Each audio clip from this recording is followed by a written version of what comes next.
Take a close look at your local street stall. The cost to fry these samosas and jalebis has climbed significantly over the last few weeks. These vendors are absorbing a sudden surge in the price of commercial LPG and the CNG required for transport. Every jalebi sold now carries a higher fuel premium. Thousands of miles from Indian soil, a massive geopolitical crisis is actively driving this local inflation in real time. The daily cost to cook a meal or commute to work in India is currently dictated by the volatility of a single distant waterway. This is the Strait of Hormuz, the Persian Gulf's 21-mile-wide gateway.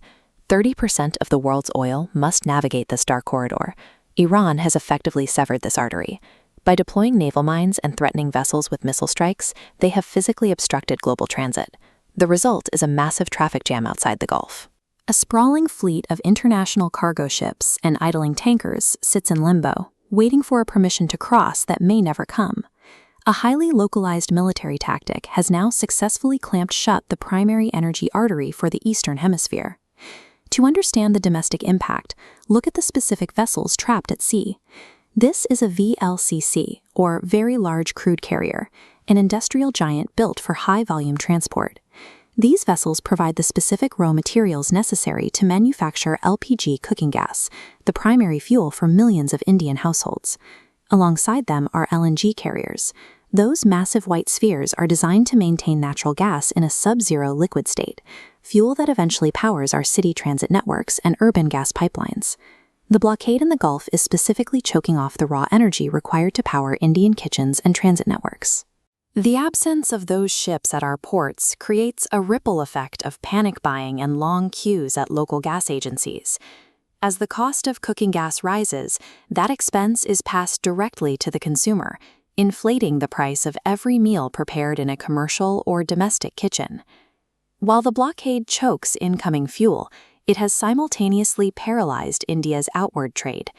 Farmers across Maharashtra and South India face a secondary disaster. Their exports of fresh fruits and vegetables, meant for the Middle East, are currently rotting on the docks as shipping lanes remain closed. The Hormuz blockade taxes the Indian ecosystem twice over. It makes cooking food too expensive for the consumer, while allowing the farmer's livelihood to decay at the port. How did a nation of 1.4 billion people become so dangerously exposed to the volatility of this single waterway? Prior to 2019, India operated under a highly lucrative trade agreement with Iran, receiving a 12% discount on crude and a 60-day credit window. Crucially, this agreement allowed India to pay for oil directly in Indian rupees, bypassing the volatility of the US dollar. Under intense pressure from the United States, India abandoned these favorable Iranian contracts to align with Western foreign policy. Walking away from Iran also halted a proposed Blockade pipeline project that would have connected our energy grid while avoiding these vulnerable ocean routes. In its place, we rely on the Tapi pipeline, which forces our energy supply to transit through highly unstable regions like Afghanistan and Pakistan. By yielding to superpower pressure, India traded a secure, discounted energy partnership for a fragile dependence on the open ocean. This complex map of pipelines and blockades leads directly back to the reality of the Indian street vendor. Geopolitics functions as a literal, unforgiving economic ledger. Every diplomatic decision eventually arrives as a cost on a printed receipt.